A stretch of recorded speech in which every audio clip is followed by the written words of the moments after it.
صحیح بخاری میں حدیث ہے، ام العلا کہتی ہیں کہ حضرت عثمان بن مظعون فوت ہوئے جب رضی اللہ تعالیٰ عنہ، بڑے درویش صحابی تھے اور بڑے عبادت گزار.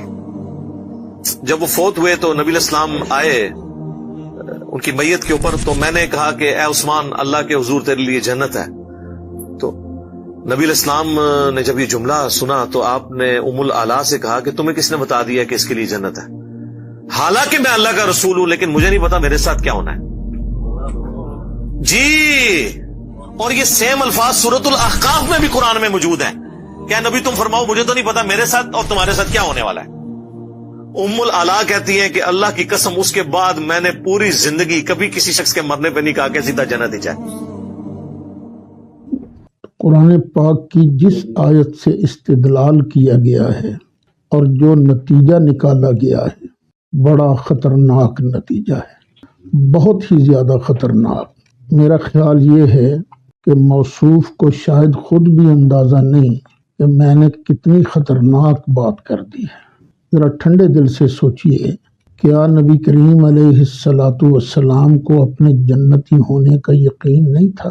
اب اگر یہ عقیدہ رکھ لیا جائے کہ نبی پاک علیہ السلام کو تو خود پتہ نہیں تھا کہ میں نے جنت جانا ہے کہ نہیں جانا، تو بھئی کس طرح ہم لوگوں کو نبی کریم علیہ السلام کا کلمہ پڑھنے کی دعوت دے سکتے ہیں؟ میں مشورہ دوں گا کہ خدا کے لیے اس بات سے رجوع کر لیجئے، یہ بڑی خطرناک بات ہے. الحمدللہ رب العالمین والصلاة والسلام علی سید الانبیاء والمرسلین وعلی آلہ واصحابہ وازواجہ وامتہ اجمعین الی یوم الدین. الحمدللہ آج 15 جنوری 2023 کو ہمارا یہ پبلک سیشن نمبر 77 انشاءاللہ منعقد ہونے جا رہا ہے. آپ کے سوالات یہ پرچیوں کی شکل میں میرے پاس آ چکے ہیں، انہیں ہم بعد میں ڈسکس کریں گے. پہلے اس ویک میں ایک کرنٹ افیئر کے طور پر بریلوی مکتب کے بہت بڑے عالم دین فیصل آباد میں، جو اپنے وقت میں بہت بڑے مناظر بھی تھے، 70+ ان کی ایج تھی، مولانا سعید احمد اسعد صاحب رحمہ اللہ تعالی، پچھلے دنوں ان کی ڈیتھ ہوئی ہے 11 جنوری 2023 کو. میری ان سے ملاقات جو پراپر ہوئی تھی دعوت و تبلیغ کا کام شروع کرنے کے بعد، وہ اگست 2019 میں ہوئی تھی، جس کی اس وقت تفصیلات بھی ہم نے ویڈیو میں ریکارڈ کروا دی تھیں، کچھ تصاویر بھی تھیں. ویسے میں پرسنلی ان کو اپنے آپ سمجھ لیں میٹرک کی ایج سے ہی جانتا ہوں، کیونکہ ان کا پیر خانہ جیلم میں ہے، کالا دے گاؤں میں ان کی بیعت تھی سلسلہ نقشبندیہ مجددیہ کے اندر. ان کے والد صاحب کو بھی خلافت تھی. کوٹلی میں بھی ایک ان کا مزار ہے، ان کے بزرگوں کے سلسلے چل رہے ہیں، اور جیلم کے اندر بھی. تو اس لیے جیلم ان کا وقتاً فوقتاً آنا جانا رہتا تھا. عموماً جو میلاد مصطفیٰ صلی اللہ علیہ وآلہ وسلم کی محافل ربیع الاول کے مہینے میں ہوا کرتی تھی، ان میں 12 ربیع الاول کا جو مین پروگرام ہے اس میں عموماً ان کو بلایا جاتا تھا، کیونکہ وہ بڑے عالم دین تھے. اللہ تعالیٰ بحیثیت انسان جو ان سے غلطیاں ہوئیں ان سے درگزر فرمائے، انہیں نیک کاموں کا اجر عطا فرمائے، ان کے لواحقین کو صبر دے اور اس صبر پہ اجر عظیم عطا فرمائے، آمین.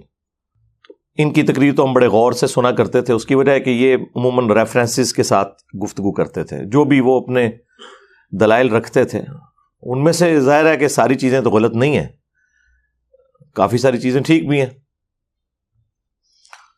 سب سے پہلے شیخ ناصر الدین البانی رحمہ اللہ تعالی المتوفی 1999 عیسوی، جو محدث اعظم تھے سعودیہ کے. ویسے تو البانیہ سے تھے لیکن سعودیہ میں سیٹل ہو گئے. آج بھی ام القرا یونیورسٹی میں، مدینہ یونیورسٹی میں اکثر لوگ ان کے اسٹوڈنٹس ہیں. پوری دنیا میں ان کا نام ہے. عرب دنیا میں شیخ البانی رحمہ اللہ تعالی اور عجم میں شیخ زبیر علی زئی رحمہ اللہ تعالی، یہ دو بڑے دور حاضر کے محققین ہیں جنہوں نے احادیث کی تحکیم کا کام کیا، اس پہ حکم لگائے اصول محدثین کے اوپر. تو شیخ البانی اس وقت اپنے عروج پہ تھے. 1994 کی میں بات کر رہا ہوں. ڈیتھ تو ان کی 1999 میں ہوئی ہے. جس وقت وہ زندہ تھے اس وقت بھی اللہ تعالیٰ نے انہیں پوری دنیا کے اندر حدیث کے حوالے سے ایک مقام دیا تھا. اور وفات کے بعد تو ظاہر ہے جیسے ٹیکنالوجی عام ہوئی ہے تو زیادہ کھل کے معاملات سامنے آئے ہیں. تو مجھے یاد ہے 1994 میں جب میں ایف ایس سی کا اسٹوڈنٹ تھا تو سید احمد اسد صاحب جیلم آئے ہوئے تھے، اور سب سے پہلے میں نے شیخ ناصر الدین البانی کا نام ان کے ہی منہ سے سنا تھا، مجھے تو پتہ ہی نہیں تھا. اور وہ کہتے تھے کہ وہابیاں دا سب تو وڈا محدث جڑا کسی حدیث نو صحیح کہہ دے تے سارے وہابی کہندے نے صحیح، جس حدیث نو ضعیف کہہ دے سارے وہابی دنیا دے کہندے حدیث ضعیف. یہ جملے مجھے ابھی بھی یاد ہیں پنجابی میں. تو خیر اس وقت تو مجھے اندازہ نہیں تھا ان چیزوں کا. تو وہ شیخ البانی کو کوٹ کیا کرتے تھے اپنے مسلک کی تائید میں. جو احادیث جن پہ تحکیم لگائی تھی صحت کے اعتبار سے شیخ البانی نے، تو وہ کوٹ کرتے تھے کہ شیخ البانی نے اس حدیث کو صحیح کہا ہے. اور عموماً جو عام علماء ہیں ان سے ہٹ کے وہ علمی دلائل کے ساتھ اپنا موقف رکھا کرتے تھے. یہ ان کی خوبی تھی. چونکہ مناظر تھے تو مناظر جو ہے وہ صرف لگی لپٹی باتیں نہیں کر سکتا، چرب زبانی کے ساتھ ساتھ کوئی محکم دلائل بھی چاہیے ہوتے ہیں. صرف چرب زبانی سے بھی کام نہیں چلتا. اس زمانے میں یہ دو بڑے ہی مناظر تھے ان کے، ایک سید احمد اسد صاحب، دوسرے سید عرفان شاہ مشہدی صاحب. وہ تو ابھی حیات ہیں اور سید ہیں، وہ بھی ماشاءاللہ کافی علمی دلائل کے ساتھ گفتگو کرتے تھے. تو اب تو خیر وہ کافی بوڑھے ہو چکے ہیں. تو سید احمد اسد صاحب اس وقت بھی اہل حدیث کے ساتھ، دیوبند کے ساتھ مختلف ٹاپکس کے اوپر مناظرے کیا کرتے تھے، اور اکثر وہ اپنے مخالفین کو اپنے دلائل کے ساتھ پچھاڑ دیتے تھے. اور ظاہر ہے قرآن و سنت کے دلائل سے تو پچھاڑنا ذرا مشکل ہوتا ہے. وہ مار جو کھاتا ہے نا مخالف، وہ اس بات پہ کھاتا ہے کہ تیرے ابے نے بھی یہ لکھا ہوا ہے. اس معاملے میں انہیں ملکہ حاصل تھا، یعنی دیوبند اور اہل حدیث کی مٹی پلید کر دیتے تھے وہ ان کے بزرگوں کی تعلیمات کی روشنی میں. قرآن و سنت خود وہ کتنا مانتے تھے یا ان کے مخالفین کتنا مانتے ہیں وہ آپ کو پتہ ہے. پچھلے دنوں ان کی ایک ویڈیو وائرل ہوئی اور میں نے ارادہ کیا ہوا تھا کہ میں نے اس ویک ان کو آڑے ہاتھوں لینا ہے، سید احمد اسد صاحب کو، لیکن وہ اللہ کو پیارے ہو گئے. اب وہ گفتگو تو میں ضرور اس پہ تھوڑی سی کروں گا، لیکن اس سخت انداز میں نہیں کروں گا، کیونکہ جب کوئی بندہ دنیا سے چلا گیا تو اب وہ اپنا دفاع تو سامنے آ کے نہیں کر سکتا. لیکن یہ میرا شرعی حق ہے کہ رسول اللہ صلی اللہ علیہ وآلہ وسلم کے حوالے سے کوئی شخص مجھ پہ گستاخی کا الزام لگائے تو میں اسے کلیریفائی تو کروں کہ ان کو کسی نے ادھورا کلپ کاٹ کے بھیجا ہے، آؤٹ آف کانٹیکسٹ کوئی بات ان تک پہنچائی ہے اور اس کا وہ جواب دے رہے ہیں. انجینئر محمد علی مرزا کی گستاخی اور بے باکی، یعنی جس شخص نے پوری دنیا کے بڑے بڑے فرقوں کے پچھلے 1000 سال کے بابوں کو صرف اس وجہ سے للکارا ہے کہ ان کی تعلیمات کو وہ شخص اس ہستی کی تعلیمات کے خلاف سمجھتا ہے کہ جس کی قبر مدینے میں ہے صلی اللہ علیہ وآلہ وسلم. اس لیے تو ہم نے یہ نعرہ بلند کیا ہے کہ میرے نبی سا ہے ہی کوئی نہیں، تیرے بابے تھے شے ہی کوئی نہیں. تو جو شخص خود رسول اللہ کے دفاع میں کھڑا ہوا ہے صلی اللہ علیہ وآلہ وسلم اور جینوئنلی کھڑا ہوا ہے، ویسے تو بہت لوگ دعویٰ کرتے ہیں،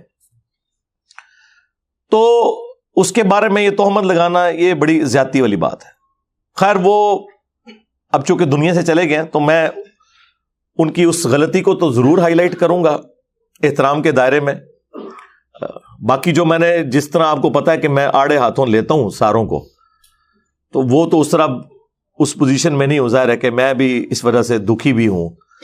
ان سے اچھا تعلق تھا، محبت کرتے تھے، فون بھی بسا اوقات ان کا آ جایا کرتا تھا مجھے، اور آخری وقت میں وہ کافی حد تک تھنک آؤٹ آف باکس کرنا شروع ہو گئے تھے مختلف مسالک کے حوالے سے. خود وہ کٹری تھے اپنے مسلک میں، لیکن ایٹ لیسٹ تھوڑی سی جو ایک مناظرانہ سوچ کسی زمانے میں ہوتی تھی نا، اس سے نکل کے وہ باقیوں کے سٹیجز پہ بھی جانا شروع ہو گئے تھے، دیوبند کے پاس بھی، اہل حدیث کے پاس بھی. تو انہوں نے میرا ایک کلپ جو ان کو کہیں سے ملا، اڑتا اڑتا،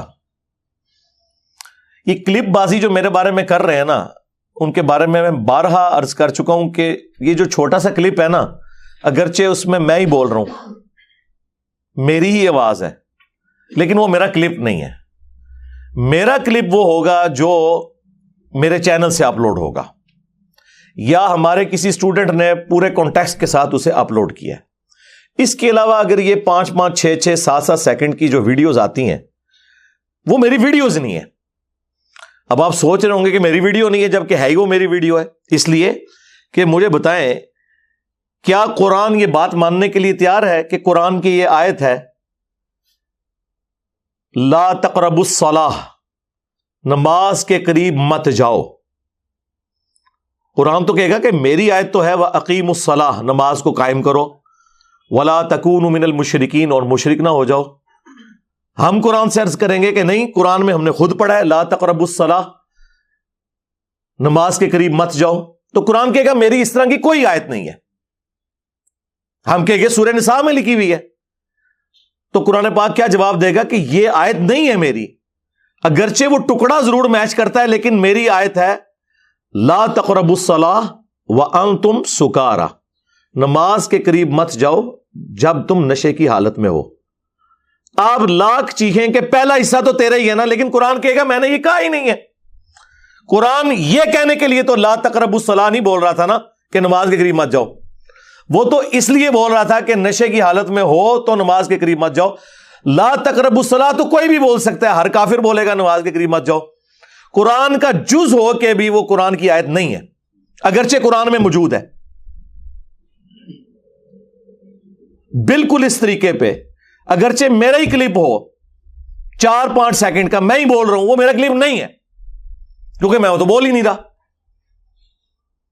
ہم لاکھ قرآن سے کہیں کہ ان اللہ هو المسیح ابن مریم، بے شک اللہ ہی عیسیٰ ابن مریم ہے. یہ قرآن میں لکھا ہوا ہے سورۃ المائدہ میں آیت نمبر 72. قرآن کہے گا میرے اندر ایسی کوئی آیت موجود نہیں ہے. تو پھر قرآن سے پوچھیں. قرآن کہے گا کہ میری آیت ہے لقد کفر الذین قالوا ان اللہ هو المسیح ابن مریم، بے شک وہ لوگ کھلا کفر کر رہے ہیں جو کہہ رہے ہیں کہ اللہ ہی عیسیٰ ابن مریم ہے. اب آپ کہیں کہ نہیں، یہ جو اگلا حصہ ہے یہ تو تیرے اندر موجود ہے، ان اللہ هو المسیح ابن مریم. تو قرآن آگے سے کہے گا بے شک میرے میں موجود ہے، لیکن یہ میری آیت نہیں ہے، کیونکہ میں یہ تو کہنا ہی نہیں چاہ رہا. میں تو یہ کہہ رہا ہوں کہ وہ لوگ کافر ہیں جو کہہ رہے ہیں کہ اللہ ہی عیسیٰ ابن مریم ہے. اب آپ کو سمجھ آئی بات کی؟ جملہ تو کوئی بھی بول سکتا ہے. اگر قرآن اپنے جملے سے پیچھے ہٹ جائے صرف اس وجہ سے کہ اسے آؤٹ آف کانٹیکسٹ آپ نے پیش کیا ہے، اتنے حصے کو بھی قرآن اپنی آیت نہیں مانے گا، کیونکہ وہ یہ کہنا ہی نہیں چاہ رہا. اس طریقے سے میں کہنا کچھ اور چاہ رہا ہوتا ہوں، یہ اس میں سے جملہ کاٹتے ہیں آؤٹ آف کانٹیکسٹ اور میرے اوپر گستاخی کا الزام لگا دیتے ہیں. اور یہ یاد رکھیے گا، بسا اوقات میری 3 مختلف سٹیٹمنٹس بھی بیک وقت درست ہوتی ہیں. جس طرح قرآن میں ناسخ و منسوخ کے حوالے سے آیات ہے، یا سچویشن کے اعتبار سے 3-4 مختلف جگہ پہ ایک ہی بات کو مختلف انداز میں بیان کیا جاتا ہے، وہ ساری اپنی جگہ جسٹیفائی ہوتی ہیں. وہ کوئی ہم سے پوچھے گا تو پھر ہم اسے بتائیں گے بھی یہ اس موقع پہ تھا، پھر یوں ہوا، پھر یوں ہوا، پھر یوں ہوا. اس طریقے سے اگر میری کوئی ویڈیو کاٹتا ہے تو میں بتاؤں گا کہ ہاں بھائی یہ اس موقع پہ تھا، یہ اس موقع پہ تھا، یہ اس موقع پہ تھا. یہ ابھی میں تھوڑی دیر پہلے اسٹرانگ روم میں بیٹھا ہوا تھا، مجھے انور بھائی نے ایک کلپ دکھایا ہے، اس میں انہوں نے میری مختلف سٹیٹمنٹس چلائی ہوئی ہیں اور کہہ رہے ہیں دیکھو کیسی غلط بیانی کر رہے ہیں. میں نے پچھلے دنوں کہا کہ میں حضرت معاویہ رضی اللہ تعالیٰ کے حوالے سے مجھے اتنی ڈیٹیلز کلیئر نہیں تھی جب تک، تو میں پھر کھل کے بیان بھی نہیں کرتا تھا، ظاہر مجھے پتا نہیں تھا، بعد میں نے رجوع کر لیا. اچھا، پھر انہوں نے میرے ایک لائیو سیشن سے ایک کلپ بیچ میں ڈالا ہوا جس میں میں نے کہا ہے کہ مجھے پہلے بھی یہ باتیں پتہ تھیں لیکن میں نے کبھی کھول کر بیان نہیں کی کیونکہ حالات سازگار نہیں تھے. اور پھر ایک بہت پرانا کلپ جس میں اگرچہ اس میں کہہ رہا ہوں کہ ہم ان کی غلطیوں کو اجتہادی مانتے ہیں لیکن ہم اس کو ڈسکس نہیں کرتے. وہ کہتے ہیں چلو یہ پہلی اور آخری سٹیٹمنٹ تو میچ کر گئی, یہ درمیان میں جو کہہ رہا ہے مجھے پتا بھی تھا تب بھی میں نے بیان نہیں کیا, اور دوسری طرف کہہ رہا ہے مجھے پتا ہی نہیں تھا. جناب یہ ساری سٹیٹمنٹس اپنی جگہ درست ہیں, یہ فیز ہے, مختلف فیزز ہیں. پتا چلنے کے فوراً بعد ریکارڈنگ نہیں کروا دی, حالات و واقعات کا انتظار کیا, اور جب میرے اوپر پریشر آیا تو پھر میں نے وہ ویڈیو ریکارڈ کروائی حضرت معاویہ رضی اللہ تعالیٰ عنہ 15 اہل سنت کے اماموں کی روشنی میں. اس سے پہلے میں اجتہادی غلطی کہتا تھا تو وہ ایک سٹیپ میں نے اس میں طے کیا. تو یہ سٹیٹمنٹس بیک وقت ساری جگہ درست ہیں کہ پہلے پتہ نہیں تھا, پھر پتہ چلا تو اس میں سے کچھ بیان کیا, کچھ روک لیا اس وجہ سے کہ حالات فیوریبل نہیں تھے, اور پھر جب حالات فیوریبل ہوئے تو اس سے بہتر بیان کیا, اور پھر فائنلی اس چیز کو کنکلوڈ کیا. تو میں اللہ کے فضل سے زندہ ہوں. میں اپنے اسٹوڈنٹس کو کہتا ہوں کہ باقی لوگوں کو تو اللہ نے یہ موقع نہیں دیا. میں نہیں سمجھتا اس پلانٹ ارتھ پہ کوئی بندہ ابھی تک کوئی ایسا گزرا ہے کہ جس کے اوپر کیے جانے والے اعتراضات کے جوابات وہ خود دے کے مرا ہو سوائے میرے, کیونکہ ظاہر اس وقت حالات و واقعات نہیں تھے نا, لوگوں کے سامنے ویڈیوز نہیں بنی ہوئی تھیں کہ پوری دنیا کے سامنے ویڈیوز جاتی ہیں اور پوری دنیا کے لوگ ٹوٹ پڑتے, تو یقیناً وہ لوگ بھی اپنی زندگی میں جوابات دیتے. اس میں کوئی میرا کمال نہیں ہے, یہ دور ایسا ہے. لیکن پوری دنیا کے علماء اور ان کے فرقے اسلام کی خدمت یہ سمجھ رہے ہیں کہ مرنے سے پہلے ایک کلپ انہوں نے میرے خلاف ضرور بنانا ہے. لہٰذا مجھے یہ ایج حاصل ہے کہ دنیا میں اللہ کے فضل سے میں وہ خوش نصیب انسان ہوں کہ پوری دنیا جس کی آخرت کی فکر میں لگی ہوئی ہے نا, وہ میں ہوں. کہ جی نے یہ غلط کہہ دیا اس پہ رجوع کرے, یہ غلط کہہ دیا اس کے اوپر معافی مانگے, یہ گستاخی ہوگی معافی. اتنے زیادہ کیمرے میرے اوپر فٹ ہے, میرے اپنے اسٹوڈنٹس کے بھی مخالفین کے بھی. لہٰذا مجھے اللہ نے زندگی میں موقع دیا ہے کہ میں اپنے اوپر ہونے والے ہر اعتراض کا جواب دے کے مروں, اور میں دے چکا ہوں الحمدللہ. انجینئر محمد علی مرزا اسٹوڈنٹس کی عدالت میں ریکارڈ ہوا, وہ تو لیٹسٹ پروگرام ہے کچھ عرصہ پہلے. اس سے پہلے بھی وقتاً فوقتاً جو چیزیں آئی وہ میں نے مجلس 50 میرا انٹرویو دیکھ لیں, اس میں نے جو ابھی اعتراضات آنے تھے ان کے بھی جوابات دیے. یہ بھی سعید اسد صاحب سے بات شروع ہوئی رحمہ اللہ تعالیٰ, تو انہوں نے اپنی وفات سے کچھ عرصہ پہلے کلپ اپلوڈ کیا جس میں انہوں نے میرا کلپ چلایا, اور اس کلپ کے اندر کتنی کٹنگز ہیں ان کو خود نہیں خیال آیا کہ یار یہ بندہ اگر یہ بات کر رہا ہے تو کسی کانٹیکسٹ میں بات کی ہوگی, اور میں وہ حدیث صحیح بخاری سے بیان کر رہا ہوں, اور بخاری سے بھی بڑھ کے قرآن کی ایک آیت ہے. وہ اس بحث میں پڑھ گئے کہ قرآن کی یہ آیت جو ہے وہ مکی ہے, اور انجینئر صاحب جو حدیث بیان کر رہے ہیں وہ مدینہ شریف میں ہے. تو اس کی وجہ سے نا یہ اس کے اوپر بیٹھتی نہیں. میرے بھائی جو میں حدیث بیان کر رہا ہوں وہ بخاری کے اندر موجود ہے, میں نے خود لکھی ہوئی ہے. اور دوسرا یہ آپ کو کس نے کہہ دیا کہ مکی آیت اگر کوئی ہو وہ مدینے میں کوٹ نہیں ہو سکتی؟ قرآن کے عقائد تو یونیورسل ٹروتھ ہے, چاہے وہ مکے میں نازل ہو. 2/3 قرآن مکے میں نازل ہوا ہے توحید کے اوپر, تو کیا توحید کے اوپر جو گفتگو ہے وہ مدینے میں کوٹ نہیں ہوگی؟ مدینے میں آپ نے جتنی توحید بیان کرنی ہے مکی قرآن سے ہی بیان کرنی ہے. آج بھی جو توحید بیان کرنی ہے وہ مکی قرآن سے. اور صحابہ کرام تو اس سے بھی بڑھ کے آیت کسی اور موقع پہ نازل ہوئی ہوتی تھی وہ فٹ کہیں اور کر دیتے تھے, صرف ان پرنسپل دیکھتے ہوئے, جس کی واضح مثال وہ بخاری مسلم کی حدیث ہے. ایک عورت ابن مسعود کے پاس آئی رضی اللہ تعالیٰ عنہ, کم از کم وہ تابعہ تو ہوگی نہیں تو صحابیہ, اور کہا کہ میں نے سنا ہے کہ آپ یہ کہتے ہیں کہ قرآن میں اللہ نے لعنت فرمائی ہے ان عورتوں پر جو چہرے کے بال اکھاڑے, یہ یا دانتوں میں خوبصورت دکھنے کے لیے گیپ بنوائیں, یا گدوائیں, یا ٹیٹو بنوائیں. تو ابن مسعود نے فرمایا کہ ہاں بالکل. تو اس نے کہا کہ میں نے تو پورا قرآن پڑھا ہے, مجھے تو قرآن میں کوئی ایسی آیت نہیں ملی. یقیناً قرآن میں ایسی کوئی آیت موجود ہی نہیں ہے.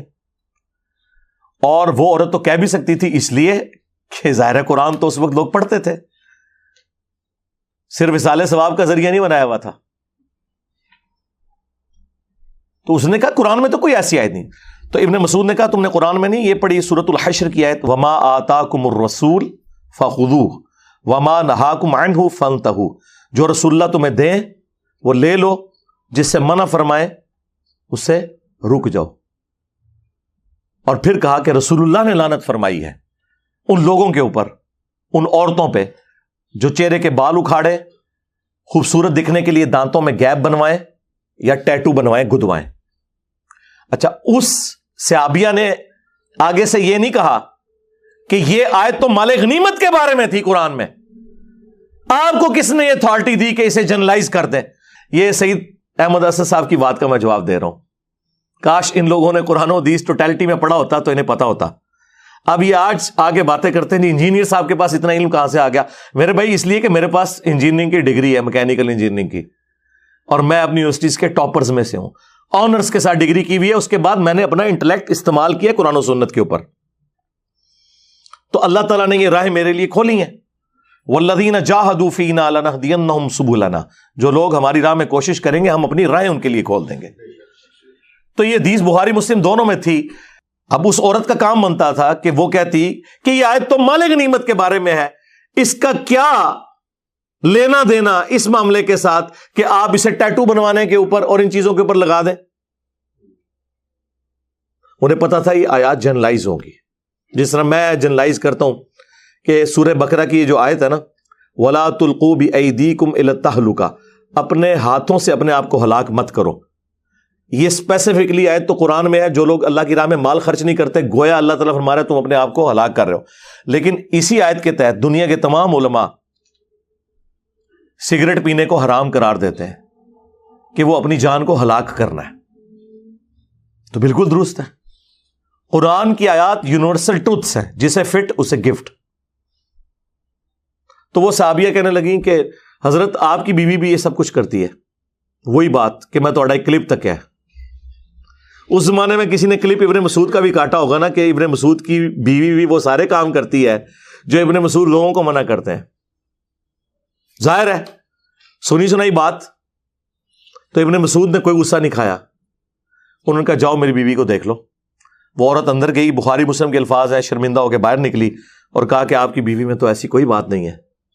وہ کلپ ہی کسی نے کاٹا ہوا تھا. تو ابن مسعود نے آگے سے ایک جملہ بولا. انہوں نے کہا کہ اگر میری بیوی یہ کرتی ہوتی تو ابن مسعود کی بیوی نہ ہوتی کہ رسول اللہ کی نافرمان ہو, کہ اللہ کے نبی تو لعنت فرمائے ایسی عورتوں پہ, اور میری بیوی ہو وہ.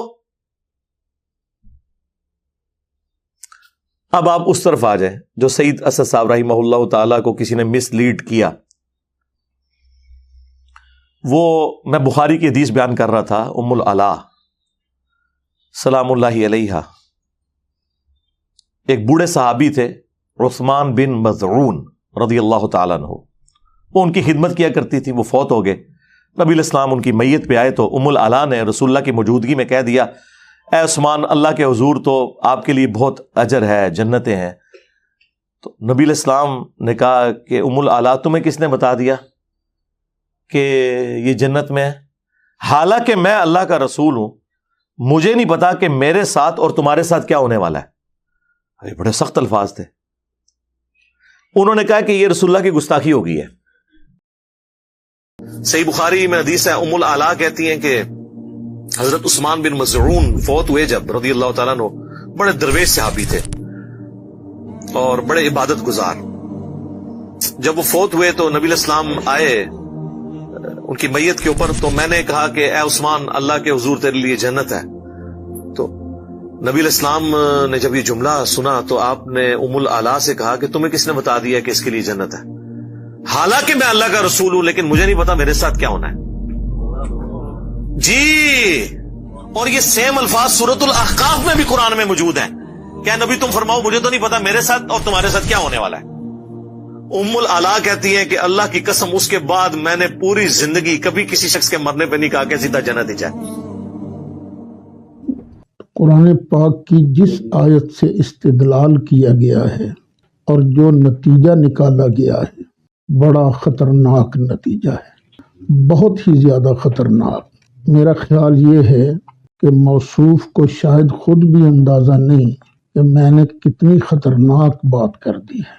ذرا ٹھنڈے دل سے سوچئے، کیا نبی کریم علیہ الصلوۃ والسلام کو اپنے جنتی ہونے کا یقین نہیں تھا؟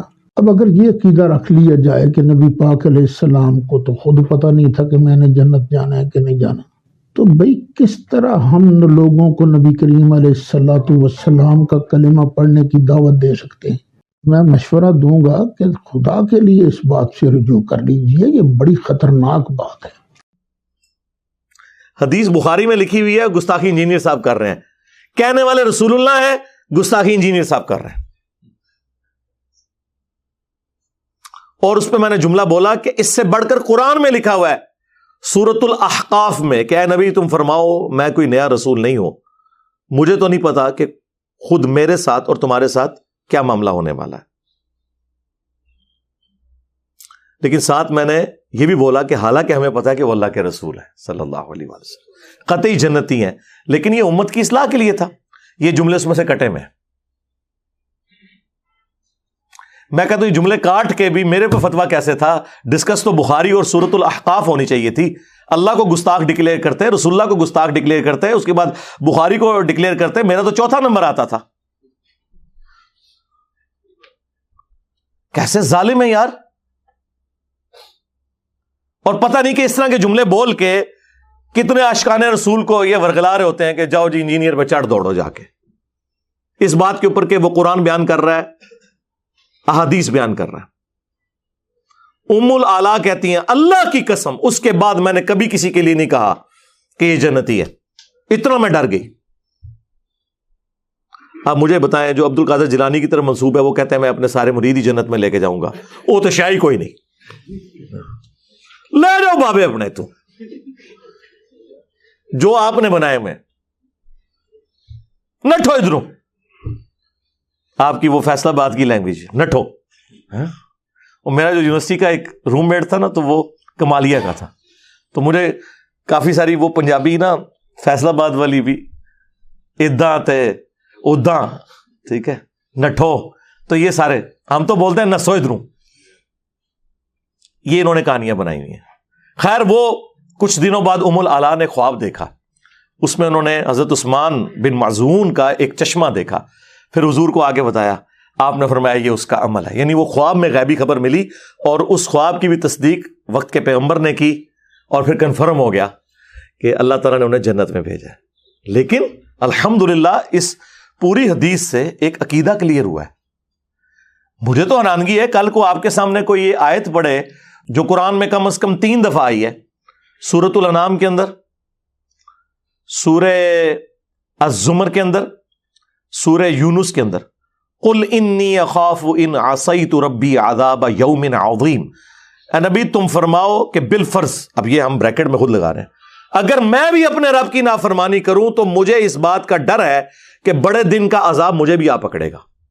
یہ آیت میں پڑھوں تو کیا کوئی مسلمان مجھے یہ کہے گا کہ انجینئر صاحب کہتے ہیں کہ اللہ کے نبی کو قیامت میں نعوذ باللہ عذاب ہونے والا ہے؟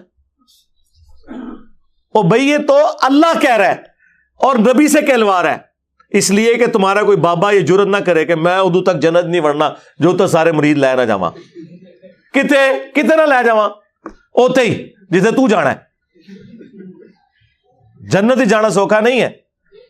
بخاری مسلم دونوں میں حدیث ہے، نبی علیہ السلام نے اپنے ایک ایک رشتہ دار کو مخاطب کیا، جب قرآن کی آیت نازل ہوئی نا کہ اپنے قریبی رشتہ داروں کو ڈر سنائے، سورہ الشعراء کی، تو حضور نے کہا اے نبی کے چچا عباس، میرے مال سے جو لینا ہے لے لے، اگر اللہ نے تجھے پکڑ لیا میں اللہ کے حضور تجھے چھڑوا نہیں سکوں گا۔ اچھا عباس تو اس وقت مسلمان نہیں ہوئے تھے، یہاں تو پھر بھی کوئی گنجائش نکلتی ہے۔ پھر حضور نے اپنی پھوپھی کو مخاطب کیا جو مسلمان ہو چکی تھی، سیدہ صفیہ سلام اللہ علیہ، اے نبی کی پھوپھی صفیہ، میرے مال سے جو لینا ہے لے لے، اگر اللہ کے حضور پکڑی گئی تو میں تیرے کچھ کام نہیں آؤں گا۔ اور سب سے بڑھ کر جنتی عورتوں کی سردار جو بخاری مسلم میں ہے، سیدہ فاطمہ سلام اللہ علیہ، اے نبی کی بیٹی فاطمہ، میرے مال سے جو لینا ہے لے لے، اگر اللہ کے حضور پکڑی گئی تو میں تیرے کچھ کام نہیں آؤں گا۔ مجھے بتائے ان آیات اور ان احادیث کے ہوتے ہوئے بابے تے شاہی کوئی نہیں، اندازہ کریں۔ لہذا انہوں نے آپ کے ساتھ بالکل ٹھیک کیا ہے کہ قرآن حدیث ڈائریکٹ نہیں پڑھنا، گمراہ ہو جاؤ گے. ہاں، کیونکہ جن عقیدوں پہ وہ لوگ ہیں یا وہ آپ کو سکھانا چاہتے ہیں، ان سے آپ گمراہ ہو کے اپنی نسبت اس کے ساتھ جوڑ لیں گے جس کی قبر مدینے میں ہے صلی اللہ علیہ وآلہ وسلم. یہ لو تو قرآن، مطلب قرآن تو ان کی موت بنا ہوا ہے. اور میں یہ بھی نہیں کہتا کہ قرآن آپ ہمارا ترجمہ مان لیں، آپ اعلیٰ حضرت کا ترجمہ پڑھ لیں. اور آج کے زمانے میں تو یہ پڑھے لکھے بندے کو بحث ہی نہیں کرنی چاہیے ترجمے والی. اب کون سا زمانہ رہ گیا؟ آج تک کسی انگلش کے پروفیسر کو لڑتے ہوئے سنا ہے کہ ایک جملے کا ترجمہ کوئی اور کر رہا ہو، دوسرا کوئی اور، یا CNN کے اوپر یا BBC پہ ایک پٹی نیچے چلے اور آدھا پاکستان اس کا ترجمہ کچھ اور کر رہا ہے خبر کا، اور آدھا اور کر رہا ہے؟ قرآن کے ساتھ یہ ظلم کیوں ہے؟ اس لیے کہ قرآن کا ترجمہ بھی ایک ہے، مولوی بڑھا ہوا ہے وچ، وہ ماننا نہیں چاہتا ایاک نعبد و ایاک نستعین کو، اس لیے وہ اس میں آپ کو کہے گا نہیں یہ نہیں ہوتا تو وہ نہیں ہوتا، تو وہ نہیں ہوتا تو یہ ہوتا ہے. میں نے اکثر یہ آپ کو کہا کہ قرآن میں ایک آیت ایسی ہے کہ اگر وہ آیت آپ کسی چوک میں کھڑے ہو کر بلند آواز سے پڑھیں تو شہادت یقینی ہے. یہ جو لوگ کہتے ہیں نا غلامی رسول میں موت بھی قبول ہے، حرمت رسول پہ جان بھی قربان ہے، تو اگر کوئی واقعی قربان کروانا چاہتا ہے تو قرآن کی یہ آیت اور ترجمہ اعلیٰ حضرت کا پڑھ لے. میں یہ نہیں کہتا کہ میں جو ترجمہ کر رہا ہوں وہ پڑھے، اعلیٰ حضرت کا ترجمہ پڑھے. سورۃ الاعراف آیت نمبر 188، قل لا املک لنفسی نفعا ولا ضرا، اے نبی تم فرماؤ میں تو اپنی جان کے حق میں بھی کسی نفع اور نقصان کا مالک نہیں ہوں، الا ما شاء اللہ، ہاں مگر جو اللہ میرے لیے چاہے. اس میں بعض اوقات نا یہ گھس جاتے ہیں کہ جو اللہ چاہے، یعنی جتنا اللہ نے مجھے اختیار دیا ہوا ہے، نعوذ باللہ، یہ اس طرح بھی چال پڑتے ہیں. قرآن تو یہ کہنا نہیں چاہتا، کیونکہ اگلے الفاظ اسی آیت کے اس کی حفاظت کر رہے ہیں. وَلَوْ كُنْتُ أَعْلَمُ الْغَيْبِ، اگر میں خود سے غیب جان لیتا ہوتا، لَاسْتَكْثَرْتُ مِنَ الْخَيْرِ، تو میں خیر کثیر جمع کر لیتا. وَمَا مَسَّنِيَ السُّوءُ، اور مجھے کبھی بھی کوئی برائی نہ پہنچتی، کوئی تکلیف نہ آتی. کیونکہ اگر پہلے ہی پتہ چل جائے کہ یہاں پہ تکلیف آنی ہے تو آپ بچ سکتے ہیں. اگر کسی شخص کو یہ پتہ چل جائے کہ تم یہ روڈ کراس کرو گے تو ٹریلے کے نیچے آ جاؤ گے اتنے بجے اگر کراس کرو گے، اور مستقبل کی CCTV کیمرے کی ویڈیو آپ کو پہلے دکھا دی جائے، تو آپ نے پوری زندگی نہیں وہ روڈ کراس کرنی. یہی ہے نا. تو اگر مجھے پتا چل جاتا کہ ایسا ہونے والا ہے تو میں خیر، اور یہ واجب بھی ہے آپ پہ، یہ کوئی بزدلی نہیں ہے اگر آپ کو پتا چل جائے. اسی لیے تو اگر کوئی برا خواب دیکھتا ہے تو صدقہ اور خیرات کرتا ہے. کیوں کرتا ہے؟ کہ تکلیف ٹل جائے، یہ ہمارا رائٹ ہے. تو نبی تم فرماؤ اگر میں خود سے غیب جان لیتا، ویسے تو نبی کو اللہ تعالیٰ غیبی خبر دیتا ہے، وہ تو قرآن میں واضح سورہ آل عمران کے اندر آیا. نبی تو ہوتا ہی وہ ہے جس کے پاس غیبی خبریں ہوں. وَمَا كَانَ اللَّهُ لِيُطْلِعَكُمْ عَلَى الْغَيْبِ، اور اللہ کی یہ شان نہیں ہے کہ تم عام لوگوں کے اوپر غیب کی کوئی اطلاع کرے. وَلَٰكِنَّ اللَّهَ يَجْتَبِي مِن رُّسُلِهِ مَن يَشَاءُ، بلکہ اللہ اپنے رسولوں میں سے جسے چاہتا ہے چن لیتا ہے. اور تمہارا کام ہے اللہ اور اس کے رسول کی خبروں پہ ایمان رکھنا. غیب کی اطلاع پیغمبروں کے پاس آتی ہے وحی کے ذریعے. تو اگر میں خود سے غیب جان لیتا تو خیر کثیر جمع کر لیتا، مجھے کبھی کوئی تکلیف نہ پہنچتی. ان انا الا نذیر و بشیر، میں تو نہیں ہوں مگر ڈر سنانے والا اور خوشخبری سنانے والا. لقوم یؤمنون، ایسے لوگوں کے لیے جو بات ماننا چاہیں، جو ایمان والے ہیں یا ایمان لانا چاہتے ہیں یا بات کا یقین کرنے والے ہیں. اور جو نہیں ماننا چاہتا، جو سویا ہوا ہے، اس کو تو آپ جگا سکتے ہیں. جو آنکھیں بند کر کے لیٹا آپ اس کو اٹھا نہیں سکتے. آپ مجھے بتائیں یہ آیت کو بیان کر سکتا ہے؟ اس میں تو کلیئر کٹ ہے کہ میں تو اپنی جان کے نفع نقصان کا مالک نہیں ہوں. تو سرکار پھر ہم اس پہ کیوں نہ بولیں کہ اگر رسول اللہ کا یہ سٹیٹس ہے تو تیرے بابے تو شاہی کوئی نہیں، کیونکہ میرے نبی سا ہے ہی کوئی نہیں، تیرے سارے بابے شاہی کوئی نہیں. یعنی رسول اللہ کے مقابلے پہ صلی اللہ علیہ وآلہ وسلم ہم اپنے ساتھ مقابلہ کروا ہی نہیں رہے، ان کے ساتھ کروا رہے ہیں. وہ بھی اس لیے کروا رہے ہیں کہ یہ لوگ ان کو عزت دیتے ہیں. میں تو ان کے کسی بابے کو بھی اپنے کسی اسٹوڈنٹ کے برابر بھی نہیں سمجھتا. اگر میرے کو پوچھو، ہاں سیدھی جی گل ہے. ہمیں تو کوئی شک نہیں ہے کہ انہوں نے دین کے ساتھ جو کچھ کیا ہے، اگر یہ ان کی تعلیمات ہیں جو انہوں نے پھیلائی ہیں اپنی کتابوں میں اور اپنے ماننے والوں کو، اور اگر نہیں پھیلائی ہیں تو اللہ اور ان کا معاملہ ہے۔ ہاں جہاں پہ ہمارے پاس پیرلل میں کوئی سورس موجود ہے وہاں ہم کسی بابے کو کرٹیسائز نہیں کریں گے، جس طرح عیسیٰ ابن مریم کے بارے میں 2.25 ارب عیسائی شرکیہ عقیدے رکھے ہوئے ہیں، لیکن عیسیٰ ابن مریم کے دفاع پہ قرآن کھڑا ہے، وجیہاً فی الدنیا والآخرہ ومن المقربین، دنیا اور آخرت میں اللہ کے حضور وجاہت والے ہیں اور اللہ کے قریبی لوگوں میں سے۔ عیسیٰ ابن مریم کے بارے میں کوئی بکواس کرے گا ہم اس کی زبان کھینچ لیں گے، کیونکہ عیسیٰ ابن مریم اگرچہ 2.25 ارب کرسچنز کے بابا ہیں لیکن رسپیکٹیبل بابا ہیں، جس طرح کہ ہمارے بابا ہیں النبی اولی بالمؤمنین من انفسہم وازواجہ امہاتہم، نبی تمہاری جانوں سے بڑھ کر تم پر حق رکھتے ہیں، اور نبی کی بیویاں امت کی مائیں ہیں، تو نبی امت کا روحانی باپ، الحمدللہ، اللہ کا شکر ہے۔ تو ہم لوگوں کے بنائے ہوئے بزرگوں سے توڑ کر اس شخص کے ساتھ جوڑ رہے ہیں جس کی قبر مدینے میں ہے، صلی اللہ علیہ وآلہ وسلم۔ صلو علی محمد وآل محمد، اللہم صلی علی محمد وعلی آل محمد واصحاب محمد وازواج محمد وامت محمد اجمعین الی یوم الدین، آمین۔